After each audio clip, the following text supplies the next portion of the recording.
Full disclosure, I'm Robin Farzad, and we are live at the National with Not a Surf.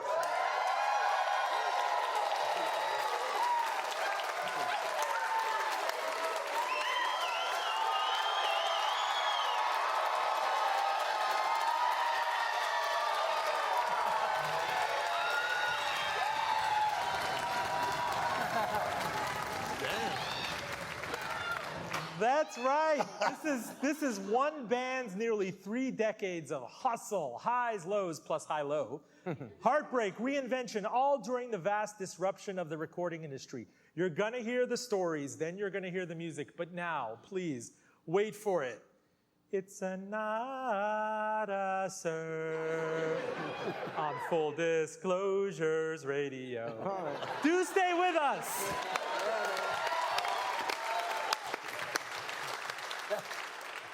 This most special Full Disclosure Live is made possible by the support of Killian's, I kid.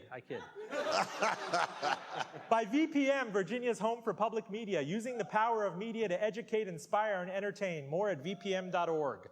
By Quirk Hotel Richmond, your premier boutique hotel in the heart of downtown RVA. This beautiful set was designed by my pal Stevie McFadden at Flourish Spaces, and local studio Big Secret hooked us up with this laser-made sign. You gotta love the RVA.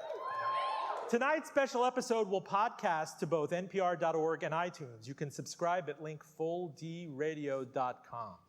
Joining me on stage from parts all around the world, Not a Surf. You see Matthew Cause here to my immediate left. Ira Sebastian Elliott. He prefers to be known as Ira Elliott. You can take the Sebastian out. It's okay. Visiting us from Sarasota, Louis Lino from Austin, and Senor Daniel Lorca de Ibiza.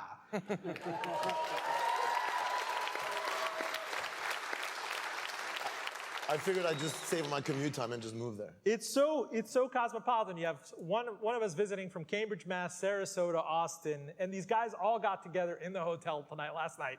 And we're like, hey, what's up? Let's jam in the hotel room. And the people next door were like, we're grateful, but they were mortified that there was this performance going on. Take me back, because I swear I could fanboy with you guys for hours and hours. But I guess, Matthew, is it Guitar World magazine, early 90s? I want to get the ooze that this whole phenomenon came out of in Manhattan and Brooklyn in the early 90s. Take me back. Well, let's see. So we'd been in a couple of bands before this one, and I was temping a lot. I was doing the graveyard shift, 1 a.m. to 9 a.m. at Bear Stearns. Wow. And I was supposed to go to bed right when I got out of work, but every morning at 9 o'clock when I left work, I had this hooky feeling, you know. So all I wanted to do was walk around and eat snacks and stuff. So it was a very tiring life, but it paid well, which helped us make demos and stuff. But then for this band, for Not a Surf, we decided that we were going to do it more for fun and get jobs that we liked. So I was lucky enough to have a friend who was working at Guitar World magazine, and they hired me, which was great. And my job was to sort of cover new music, which didn't always work out so well. There's a band I love called Blonde Redhead, and I wanted to write about them for the magazine, and we weren't cool enough as a magazine, so they didn't. But it was a really, you know, I was doing something I loved, and you know, and in that sort of feeling was putting this band together, where we were really, you know, we were ambitious in the long term, but we wanted to have fun first, play for our friends. So you and Daniel were pals in high school? We went to school together. We ended up in the same school when we were 6. And Daniel was always in a different class, same grade. And but then we ended up in the same class, and then there was an instigator. I was thinking about this. You know, you need somebody to do things. And this guy, Stefan Deuet, who might be here, hey, man, how's it going? Hey. Dude. So Stefan came to school, and he wanted to actually put a band together. You know, and I played guitar, but who knows? I don't know when I would have gotten around to actually doing the thing, you know? So we put a band together. Or they did. I auditioned. I didn't get in. Okay. But then I did. The first time, didn't Yeah, you? the first time. But but I mean, it was like, you know, Stefan had a heart attack machine. He had this, you know, badass Telecaster, and then he had a bunch of records that were just, you know, really important at the time. And yeah, I mean, I had a friend that kind of played drums, not too well, but well enough. And so then he was like, well, dude, you got to learn to play bass. And he just, I just got a bass for my birthday from my mom. It's the same one I'm playing tonight, or well, not tonight, but generally. And yeah, we just started listening to music and just playing the record and then just playing along to it. And that's why the first time Matthew didn't quite make it, because he wasn't used to that. I'd never done that. Is it true or false that you didn't think you were good enough to recruit established drummer Ira? Absolutely true. Well, the thing is that you can't hold on to a drummer if they're still looking around. So you have to be, you have to keep their attention, They're like hogs. Well, but we out from under you. Because he'd been in like real bands, and then and actually I remember, I kept wanting to call him, and Matthew's like, we don't even have songs. We can't call him. We're gonna play with him for like, two rehearsals, and then he'll fly. I would have done it. I'm a drummer. I say yes to everything. So chicken or egg dilemma at this point, because I want to get to the serendipitous, infamous encounter with the late Rick Ocasek of the Cars. Do you convince the guy on spec to cut a cassette tape before you make an audacious overture at the Knitting Factory, or one of these people that a friend who knows a friend? Or did you get Rick Ocasek's buy-in first? How did that even happen? Well, let's see. So Daniel was going to Spain every summer. I had a friend, Joe Habaika, who wanted to start a singles label. He had just enough money to print the vinyl, so I said, okay, well, I'll print the covers. And so we did our first 45. That's it was socialism. Called The Plan. And Daniel took it to Spain and played it for somebody in a bar and they played it for someone else. You could tell this part, but basically we were offered a record deal to put out a record in Spain. In Spain? Yeah. But that's the thing, is that we made an album which is basically high-low, couple of different songs, but it's basically that album. Those are the demos you can hear on Spotify and other places like Amateur and everything? Our drummer, Aaron Conti, was working at the Power Station recording studio, so he was a receptionist there, so we got free nighttime recording. So we spent 2 nights recording the first album. What was your day job? Being a temp, yeah. Or was I then at Guitar World? No, you were at Guitar World. I was at Guitar World, one, yeah. And were you working also? Yeah, I was coding. You're a coding bro. C++. And you're just a full-time drummer for hire. Yeah, I was not very hireable. I had it when I finally got me the cassette. I worked at a bowling alley. That's the quality employee you're getting here. Yeah, no, I always just focused on trying to.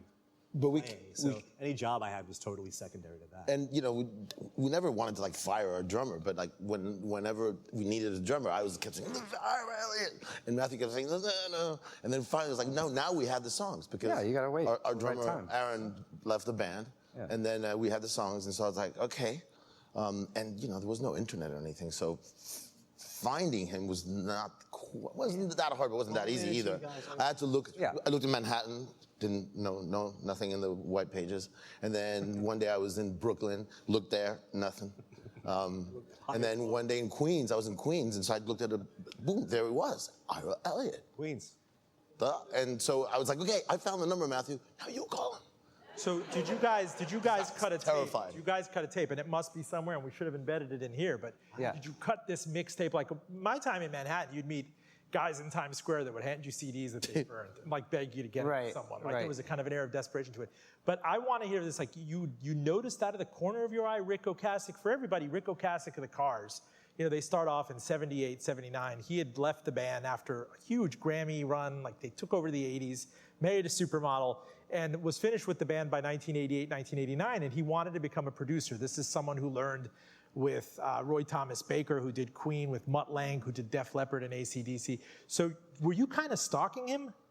No, he was just, he was definitely on my radar. We discussed him at some point. Yeah, I'd been on the subway 2 weeks before and sat next to Mitch Easter, who produced the first REM album.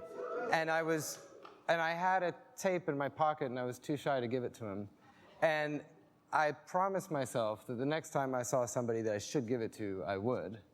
So we were at a show at the Knitting Factory, and I was walking out and saw him, and absolutely. One friend of ours who lived at the sitcom, our place in New York, he was a drummer. He played drums for us for a little tiny bit, and he was the assistant engineer during the Weezer sessions at. For the Blu-ray. So Rick Ocasek produced Weezer. Yeah. Yeah. And so every day Daniel would come home and bring that day's rough mixes, and I was like, wow, it's starting to sound more and more like the Pixies. It's starting to sound more like this, and we saw like how Rick was literally shaping their sound. You know, it was a huge influence, and it sounded amazing. And so we were listening to the Blue record way before it came out, and then so we To really, Weezer's album. Yeah. You were kind of aping that ahead of. Yeah, but we'd already recorded our stuff. But so then when we went to see, was it Blonde Redhead? Who did we see? Went to see Blonde Redhead in what's the name of the club? At the Knitting Factory. Yeah. At the Knitting Factory. But you know, my older sister had started buying Cars records in 1980, and I always just loved them. And there was something about how it was catchy and really rocking, but also a little weird. Subversive. Yeah. Yeah. You know, so Take me to that scene. You saw him at the Knitting Factory. yeah, yep. Which is a club, a scene, a creative space in New York. Yep. Very famous. And you just think, all right, I'm not going to flub this moment. Yeah. We had to Ocasek. run because we were playing with Luna, opening for Luna that night. It was a gig that night. So We were playing. You were already big enough to open for Luna then. Nah, They weren't really. nothing. No. So how did this happen? More on 17. yeah.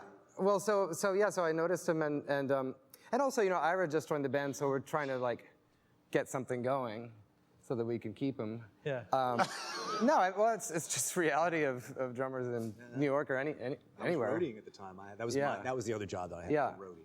So I'll just tell you just quickly that we'd made this album for a Spanish record company, and we sent it to them, and they said, we love it, we want to put it out around the world.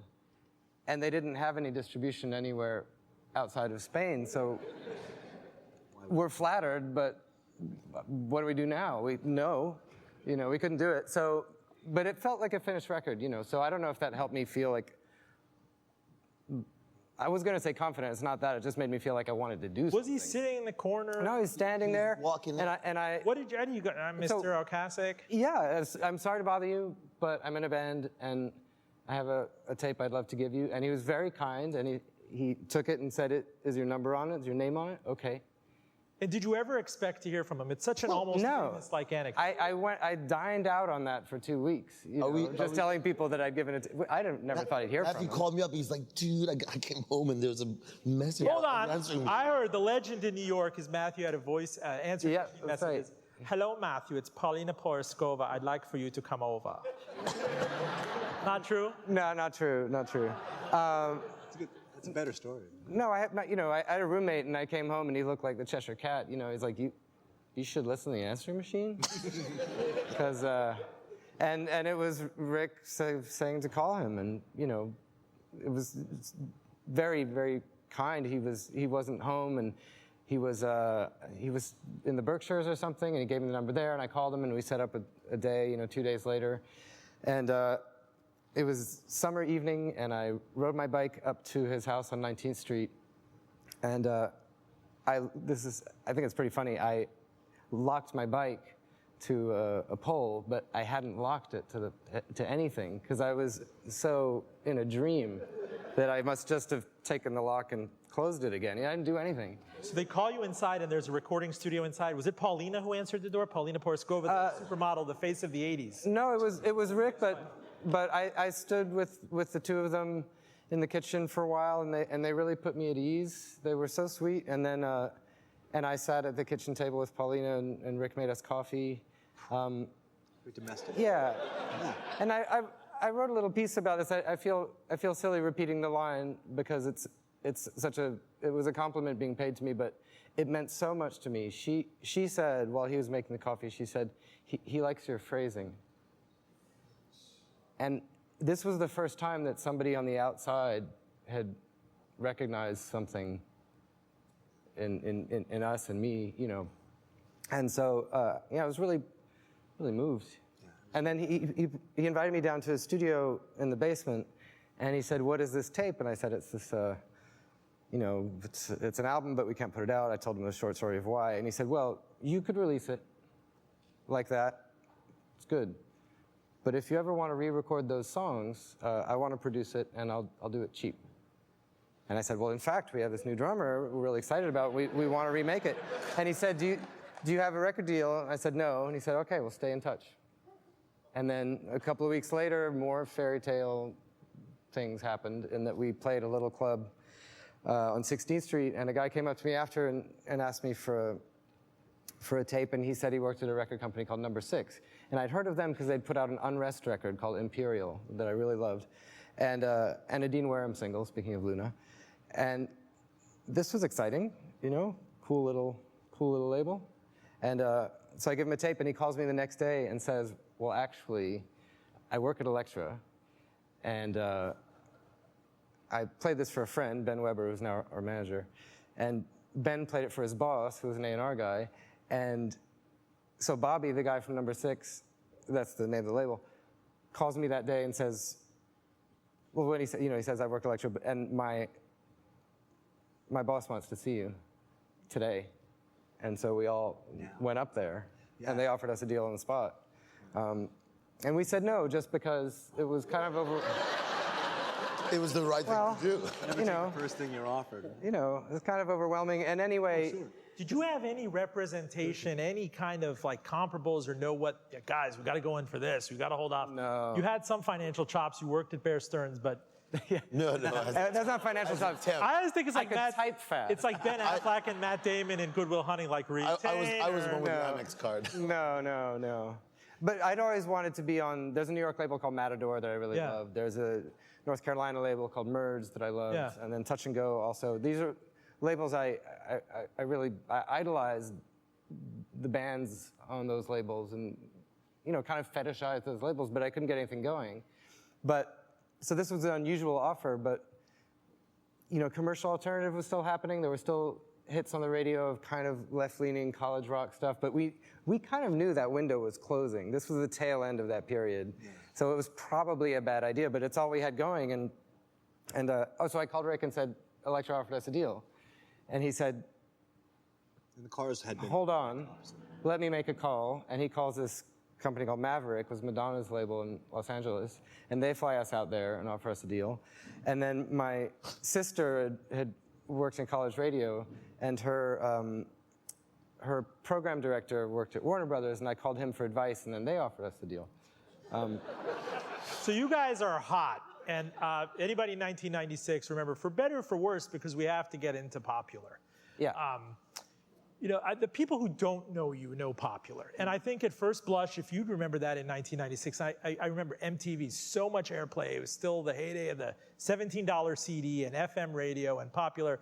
I thought you were kind of like a frat type band. You were a sarcastic band. Once every 2 weeks, every 2 weeks, you watch that, Yeah. To this day, people who don't know you, it's like, oh, Popular. But then this is important because it sets up a kind of a first peak.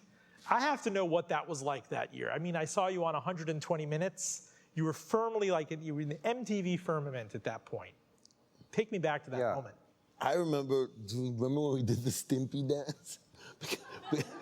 we were coming back from Canada or someplace north, Maine or something, and then we got a phone call from Elektra saying that that we were going on whatever rotation we were going on. And we started, we were on the grass doing the Stimpy thing. happy, joy. Yeah. Happy, joy. Freaking out because we couldn't even believe it. And then it was basically like a question of a couple of days. All of a sudden, you just walk on stage and it's like the Beatles or something. Yeah. There's all these weird kids screaming like crazy. Was that like the MTV Total Request Live vintage? Was that like you guys in Times Square? I think we predate that, I think. Did like 120 minutes. 120 minutes. But yeah, it's true. We were on tour with this band, Superdrag, and there was a little moment. Yes, so good. Superdrag. John Davis has a band called The Leaves of Memory now, who are fantastic. So there was a little moment when the audience in front, maybe it's just one show, maybe it was a couple. It's like football players and cheerleaders. Oh yeah, but it didn't last. It was just a little moment, and then get the irony. Yeah. And then it was, all kinds of people. But so was the deal from Elektra a multiple CD deal where you expected after this tour, Yes. after the froth of 96 to go in. It was the proximity effect that you recorded. Yeah, that's right. And then so how many CDs did they expect from you out of this deal? Do you remember? We had a 2 firm, and then That's they right. could keep us if they wanted to 5. Yeah. If they wanted, but We had to do 5, 2 they had firm. to do 2. Yeah. Proximity Effect comes out, what, in 98, 99? 98. Europe and the United States. And this is a critical part of the story, setting up everything else. Tell me what happened. It's like the legend is you went to Europe and you got a phone call. Oh, well, let's see.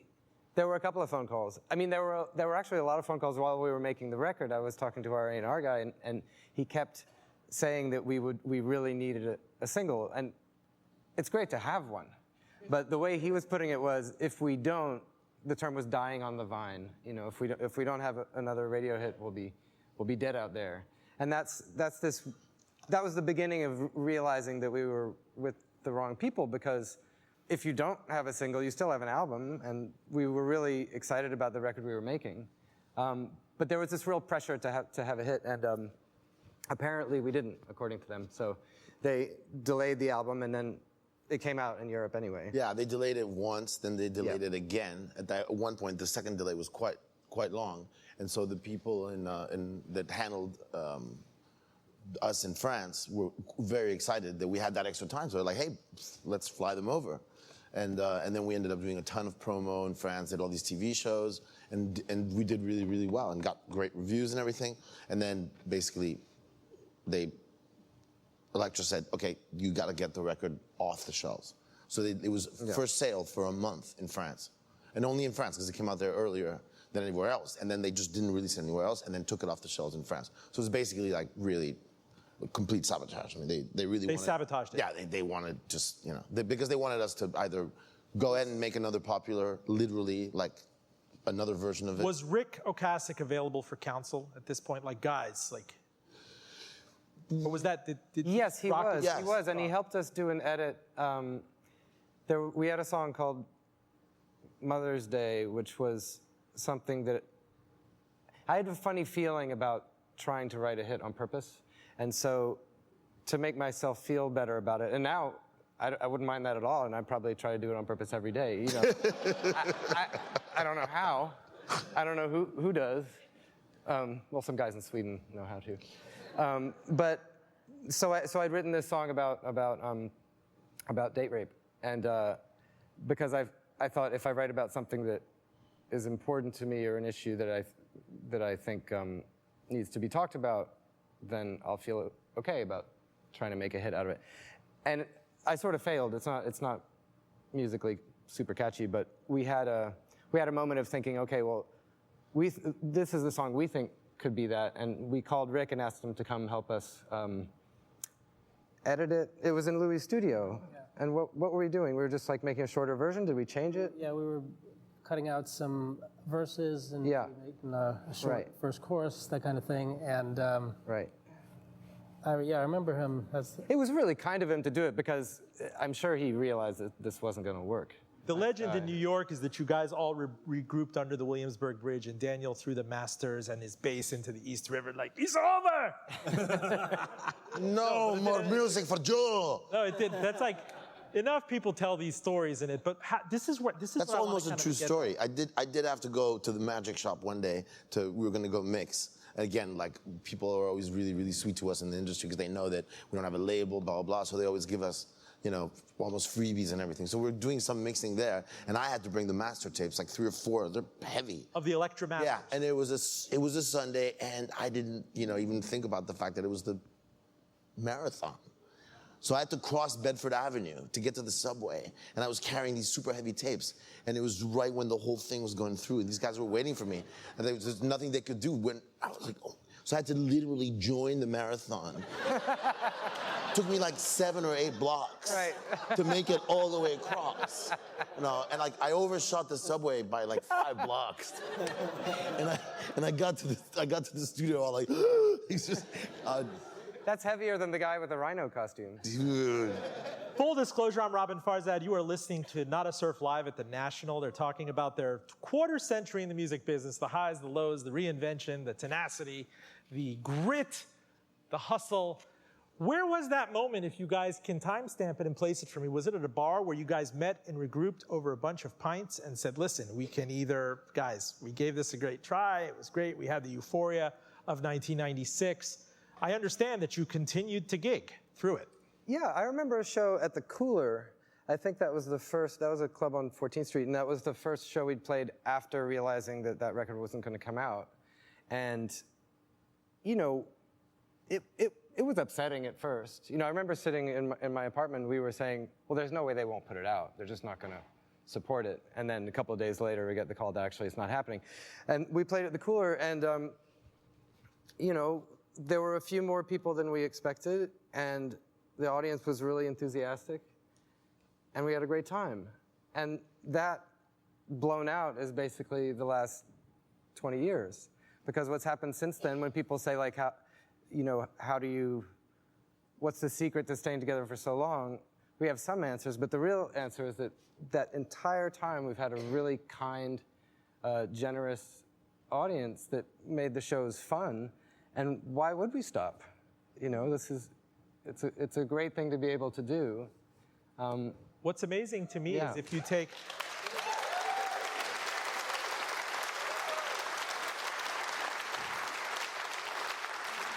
I said it, you guys are the fans of the very first act we had on our show, David Lowery of Cracker and Camper Van Beethoven. I hope he's here tonight. Well, I was telling him when we had him on the show that I remember my first MP3 was Everlong by the Foo Fighters, circa November 1997. That's a good song. So there was something very big about the change with the industry. So having a breakup with Elektra only meant so much. In the 5 years between then and when you put out Let Go, which I want to get into, you had the MP3 exploded. I want to know where you were when you first encountered Napster.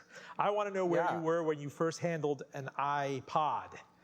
Right, and amid this disruption, you guys decided to go full-on indie. Walk me through it. Ira. I made a big deal about buying one of the first MP3 players. It had like 6 gigabytes. I don't know what it had, like, you know, 30 to 64. Can't remember. It looked like a CD player. It was by a Creative. And at the time, Nomad, Creative Nomad, right. thank you.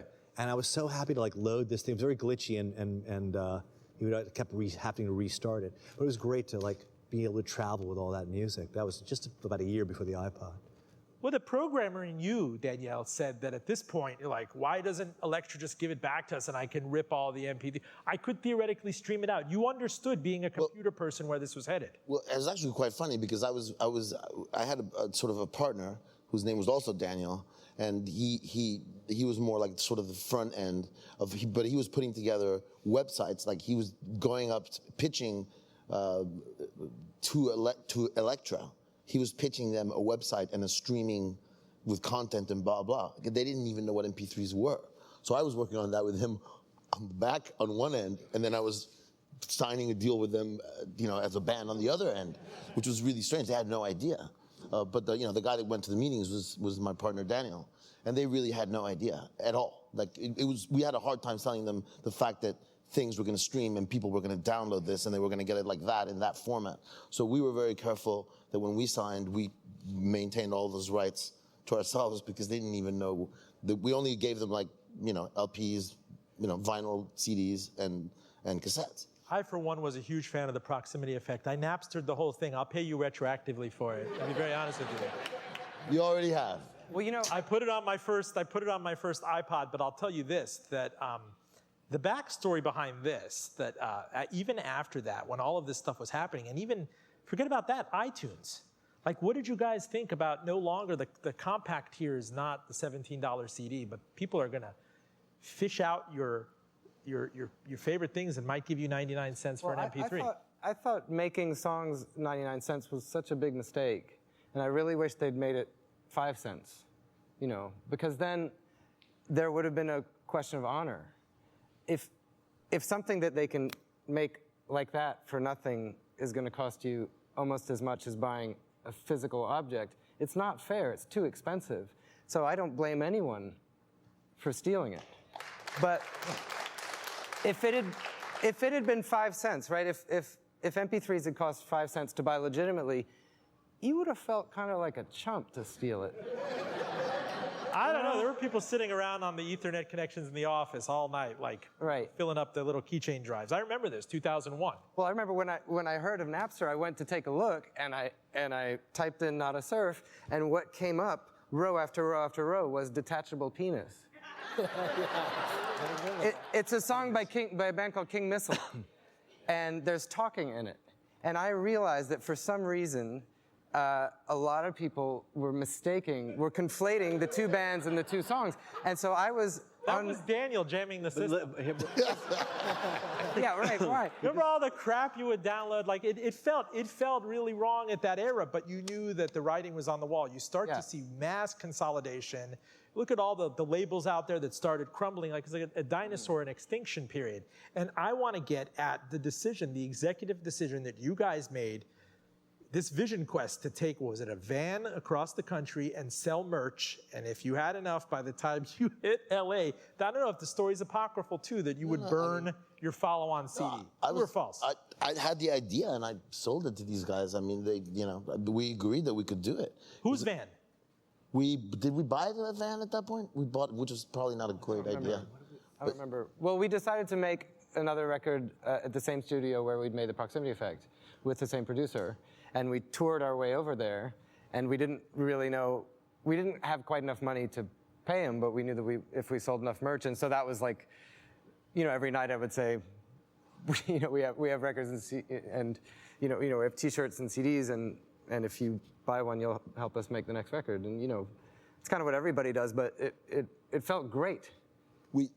After being in a sort of very corporate environment, to then be selling something ourselves, our version of the Proximity Effect that we put out, so it was like a Neolithic crowdsourcing at the very end. And the legend is you showed up with lots of $1 bills and $5 bills. How did you find Barsuk? Also, for example, I'll give you another example. Is that I made all kinds of virtual reality content for it. So it was like a mixed. It was like an enhanced CD. A part of it you could put in your computer, and then you would have all this extra stuff, including, you could tour through the studio and everything. And Elektra said that if we did that, they'd have to charge an extra $1. And I was like, what do you mean? I did everything. I mean, I had to rent a 185-degree fisheye lens to do the whole VR thing. Back then it was not, now you can do it with an iPhone. But back then it was a big deal. Yeah. Like $1 more, why? So the very first ones that came out on Elektra, because they did print like 10,000 of them or something, don't have the VR, whereas ours did, And then we got to LA, and then, it turns out that the studio had been booked by somebody that was on Sony, and so we were gonna have to wait. And then it turns out that by the time, like within that week, the band broke up. The band broke up. But they'd already paid the deposit on the studio. So you got to get it for pennies on the dollar. So basically, like, we just paid for the expenses. They actually made money in the end because they had the money from Sony, at least half of it. So we were lucky. So that's a bit of kismet. And I'll tell you, when I remember I bought. I think Tower Records was still in business on the Upper West Side, and I bought Let Go. And just remember putting it in track 1 is Blizzard of 77. And it's such a... You'll hear it hopefully tonight. I remember with my brother, who's also here, he was like, this is not a surf. And it was such a statement. I believe that was your declaration of independence and a declaration of vulnerability. I remember, the more it shakes, the more I have to let go. When you say let go, like you could have been really bitter about it. You could have stewed. You could have done the flick off. I mean, you flicked off the label too. I mean, let's not be, and you and Spoon. But that was so shocking to hear that, to hear Killian's Red, to hear, it was a whole different band. And it seems like you had really done it on your terms, and it was critically received. But now the challenge was to make a living off of it. Right. Well, we'd been very lucky in a way that there was this little hiccup in our path, because we got to make a first album again. When you make your first record, there's very little pressure. You have all this time. You have years and years. Maybe it's a song you thought of when you were a young teenager and you kept writing it down. And whatever it is, there's a lot of buildup. But once, if it becomes your career, then you're on this kind of merry-go-round of touring, recording. But the fact that we had nothing to do for a long time. How did you side gig while you were doing that? I worked at a record store. You worked at a record store. Yeah. Were people coming in and saying, "Oh, Matthew, why don't you?" Oh. Once in a very long while, someone would mention the band, and I'd kind of remember, oh yeah. How did you guys make ends meet? I went back to coding. I was writing. Coding. Yeah. I mean, which I love doing. I mean, it's like a challenge. It's like playing chess against a drummer in demand, so you could go out as a mercenary. As a drummer, I feel I should plead the Fifth Amendment because on that question, because I was going to give the classic drummer answer. I lived on the good graces of my girlfriend who had a better job than I did. That's just the plain. Louis, how about your involvement with the band? I mean, you were touring with the band at this point. You helped them with. I think I started touring around that time, but my involvement was during that record Let Go, and they brought like hard drives and DVDs and stuff. They just kind of plopped it in my lap and said, "We got to make an album out of all this," and so we kind of finished the album in my studio and. What was the reception like? I mean, were you doing Leno? Were you doing these things? Did you weren't still trafficking on the popularity of Popular, and you must have had a real love-hate relationship with the song. Well, we were so happy to learn. This is a perverse fact, but it's true that Josh Rosenfeld, who runs Barsook Records, and Jeff Barrett, who runs Heavenly Records, in England, they both put out Let Go, and neither of them had ever heard Popular. That was kind of cool, I remember. And they still hadn't after those records came out. Right after we signed to Heavenly, which was a fantastic label, we played in London, and Jeff Barrett came to the show, and so we played some of the stuff from Proximity Effect, and there were all these people in the audience that knew the songs, and so they were singing along to it. And Jeff came up to me after the show. He's like, "What's up with that? Yeah. Like, why do those people know those songs?" I'm like, "Well, it's the second album. Like, I haven't heard that. I didn't know that." Like, he literally had no idea that the Proximity Effect had even existed. Which is great. He was just accepting us as who we were at that moment. So how many albums came out since? 5. The turn of the century iteration of Nada Surf. Woke Nada. All that, right? And another point, a huge point of comparison, I want to, in the few minutes we have left, I want to get into streaming. You'd mentioned, I asked you, there are certain people in the world, like the Taylor Swifts, who can command rents on their music, who could dictate the terms. Mm-hmm. And everybody else who kind of find themselves, now this is duopoly of Apple Music and Spotify. Amazon is kind of involved in it. Mm-hmm. I believe Pharrell came out and said even 2 billion streams of Happy only gave me a pittance. Right. How are you making a living? Well, you have to tour. You have to sell T-shirts. Once in a while, a song will be in a movie or on a commercial. But you have to play live. Yeah, that's really helpful. Yeah, you have to play live. How did this Nordstrom gig a couple of weeks ago come about in Manhattan? Because I think Nordstrom is a Seattle-based store, and they'd asked KEXP to help them put a show together for their new New York store, and KEXP have been very good to us. Yeah. And we kind of have a relationship with Seattle through Barsook. Through Barsook. Yeah. Yeah, and we've recorded there a lot, and we're probably the most Seattle-esque of New York bands, I think. So to your fans here, that's what I've always. We had this conversation here, and you talk about the op-ed piece David Lowery wrote. David Lowery's now, in addition to being a producer, singer, everything, he'll actually burn custom-colored CDs and go to concerts. And if you don't have a CD burner, that's your problem. If you want to crack the goods, you got to get your mitts on one. Mm-hmm. But many of you told me that you read his op-ed and you feel guilty about using streaming now. So what's the answer to this? I mean, do super fans end up downloading a Nada Surf app that accrues the majority of the rents to you? Is there a more equitable way to pay for a band? Do you count on Patreon and merch? Are there new solutions to kind of, 25 years into this? You just had? Yeah, I mean, there's band app. I mean, if. Yeah, but to get in the jargon of the industry, then you have multi-homing. How many apps are you going to download? You want to go Tidal? You want to have? No, there's got to be a solution. I mean, I think eventually there's going to be a reaction against Spotify. Spotify is great. I mean, I use it, but I actually pay. I mean, I pay too. And I wish I could pay. I don't think I pay enough. I mean, it just seems like Matthew was saying. It's just, I mean, I think it's too cheap now to have everything at your fingertips for $10 a month is ridiculous. For example, I want to go see a band that I love, and of course I want to be on the VIP list. I mean, I'm not gonna hang out with the plebe, Hoi polloi. But I'll pay for the ticket. I want to pay for the ticket. I want to support the band. But then, if I can not have to wait in line, then that's fantastic. You know what I mean? But I do want to pay for the ticket. So it's like I love actually, going there and then buying the vinyl, buying the T-shirt. That's a way of supporting the band. But I think that Spotify eventually is just gonna go. I mean, this becomes interesting. It's almost like the patrons of the art and the ballet and the symphony in any city, and you just get a very narrow group of benefactors. Is that where we're kind of headed? Like the haves, the have-nots. I'm big into Not a Surf. I'm big into Spoon. I love a prog rock appetite. The Cars. They're people who can live on their library, and they're young spring chickens like you guys who still need to. I think there's going to be a reaction.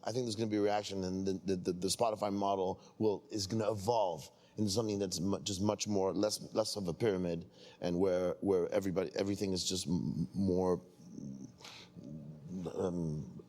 repartido, like more equitable. More equitable. Yeah. Eventually, I think that's what's going to happen. You know what? In regards to that question, like what's going to happen now, I've been thinking a lot about how. If you look at a troubadour 100 years ago, 500 years ago, 1,000 years ago, the troubadour did not have the big house in the village. And these last 50 years, where some people have had guitar-shaped swimming pools, I think is the anomaly. That's the weird blip that all of a sudden entertainment became this wildly remunerative thing to do. And I don't know. Fearing his poverty, thank you. Well, no, but I mean, things have really improved though, because now so many people can be troubadours because they can find each other and they can find people that like that kind of music. So like, there are all these niches all of a sudden. So in a way, it's become a much richer world, but the sort of fantasy of like a wildly good living off a few songs is maybe. But can you make going away still on this, right? In the UK, in Spain, like traveling, everything. We are. There's parenthood involved now. You are making a living on this. Not a fantastic one. Like a label, an indie label is paying you in advance. How does it work? No, we just give them the record. So we make it ourselves, but we get a higher percentage than you would on a major label. So it works, which is great. It's like, it's profit sharing, it's 50-50, which feels really good and right. In the couple of minutes we have left, I have to ask you maybe the ultimate counterpoint to the misperception of Popular and the funny frat boy band and everything, a song for Congress. You would not expect, earlier this year, tell me about the genesis for that. Tell me, you've since become very international people. You live in the UK, you split time, you have roots in New York. But tell us about that. Tell us about the project that came out with your father. Yeah. So a few years ago, I was on tour with Minor Alps, and we got a call when coming through DC. John Boehner's, then Speaker of the House, his deputy chief of staff is a music fan, and he gets in touch with musicians and offers them private tours of the Capitol. So I was lucky enough to get this tour of the Capitol building, and it was incredibly moving, like walking through the heart of a country. Just amazing. And to think that the Capitol building was designed and built when there were only 4 million people in the States, but it looks and feels like the heart of a government of 300 million. It's like they were futurists. Anyway, that was really moving. Then last year, when I read about the family separations at our southern border, like almost everyone was so upset by it that I called my New York representatives, but wished there was something more that I could do, and thought, well, why don't I try to do my job? And what would I sing? What would I say to a congressperson if I had their attention? And I don't have their attention, but the idea was a moonshot, just to try it. So I wrote this song saying basically, as you walk through Statuary Hall, which is a room in the Capitol building with statues of prominent Americans, as you walk through Statuary Hall, do you hear the marble breathing? Do you see the marble moving? These statues are trying to talk. What do you think they're trying to say? So I was trying to appeal in a kind of nonpartisan, middle-of-the-road way to any senator or congressperson's sense of history, sense of duty, sense of shame, and put it out there, and that felt good to do. And I'm going to be in D.C. the next 3 days, and I would like to play it for a congressman or senator, and I'm trying to do whatever I can to make that happen. But I don't know if it will. Tell us briefly about the plans in closing. When does the next record drop, and when does your tour commence? I'm not sure we're allowed to say when it drops because we're waiting to find out from the. You are fully disclosing. Well, because we don't know, because it's being pressed right now, and we don't know if it's gonna when it'll be out. But it's done. Yeah. They're all under your seats. You each want a copy. Right. But only in case of a crash. You get a car. You get a car. You get a car. Let me close. I want to say, just in a almost like a presumptuous, little bit of a corny thing in the end. I mean, we've all opened up here, but you are paying forward what Rick Ocasek did for you by coming on this show. Oh. I went to New York and met with Ben Weber, your wonderful, publicist and manager. We met at Bryant Park, and I geeked out, and I told him all this stuff, and he said, all right, great, we'll do it in Brooklyn, we'll do it at the Roseanne, we'll do it somewhere. I was like, no, please, come and do it in Richmond, and I'll get you an intimate, and it'll be crazy, and it'll be funky, but it'll be authentic, and your fans will be there, and new people will be there,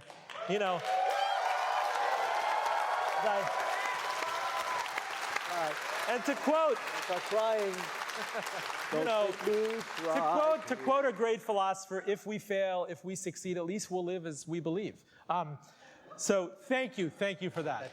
It's very sweet. Well, thank you. It's been a real honor. Thank you so much. Real honor.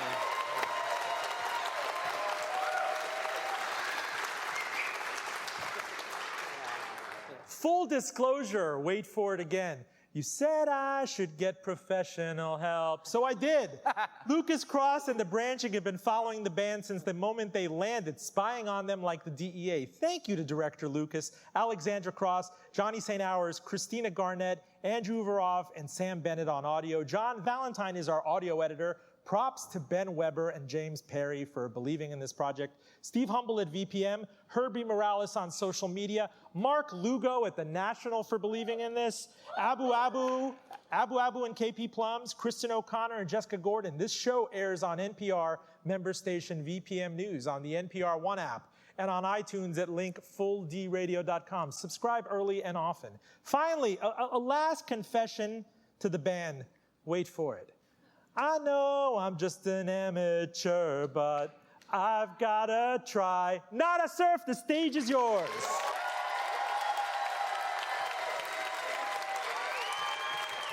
Yeah, man. Thank you so much. Right on.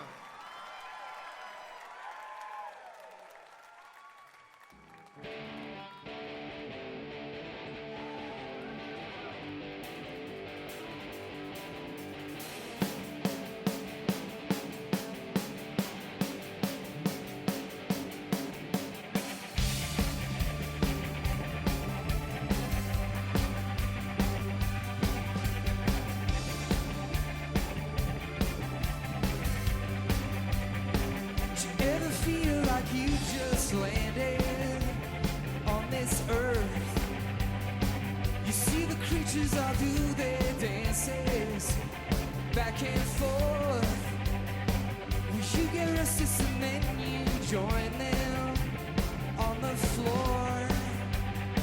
Well, suddenly it's tomorrow, it's not today anymore. It's not today anymore. Talk to the ceiling every day. The speakers are shaking. Why do I hear you okay?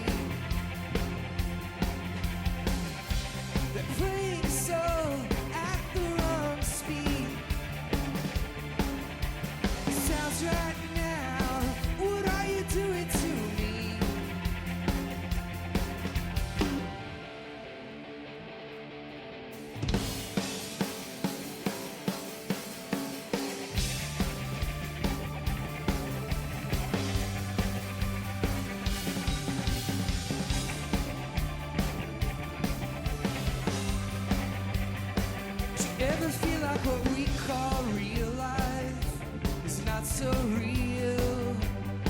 You're tripping up on the same old problems you had last year. Well, we'll pretend it's another planet, not so uptight. The stars are shining above the city every night. They come every night. You talk to the ceiling every day. The speakers are shaking. Why do I hear you okay? They're playing soul at the wrong speed. It sounds right now. What are you doing to me? Where are we going? I don't care. Our friends are left. Let's go anywhere. It's getting late. I don't care. It's just you and me. Let's go anywhere.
Man, well, it's already been such a wonderful evening. Thank you, Robin, for inviting us and for showing us such a good time and for taking us to Elwood's for breakfast this morning. Yes, sir. Yes, ma'am.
Putting this night down to bed, 'cause I was sitting at the bar, hoping you'd walk in the door that said Killian's red.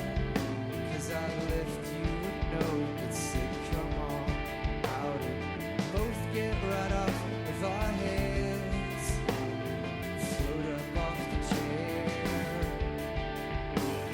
We'll go on vacation tonight under a sun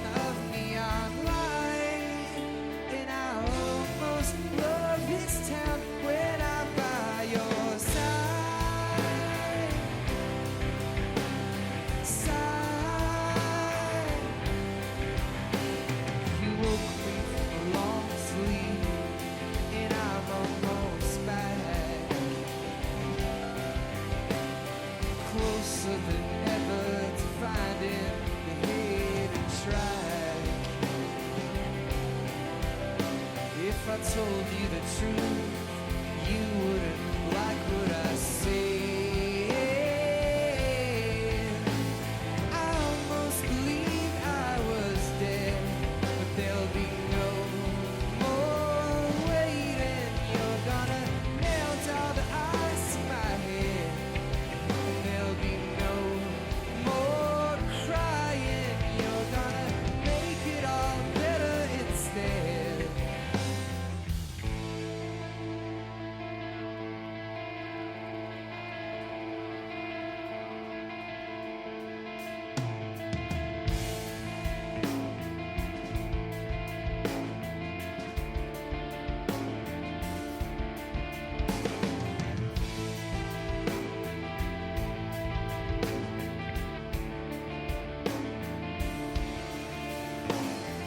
Putting this night down to bed, 'cause I was sitting at the bar, hoping you'd walk in the door that said Killian's red.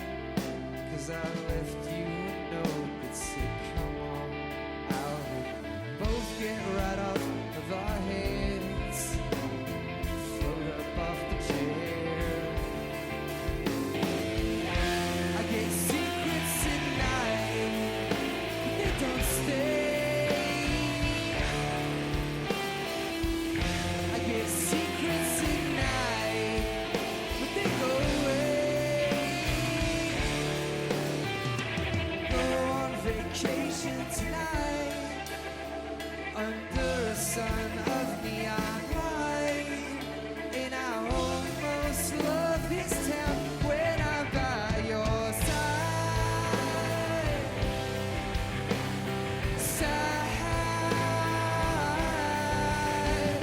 You woke me from a long sleep, and I'm almost back, closer than ever to finding the hidden track. If I told you the truth, you wouldn't like what I said. I almost believe I was dead. There'll be no more waiting. You're gonna melt all the ice in my head, and there'll be no more crying. You're gonna make it all better instead.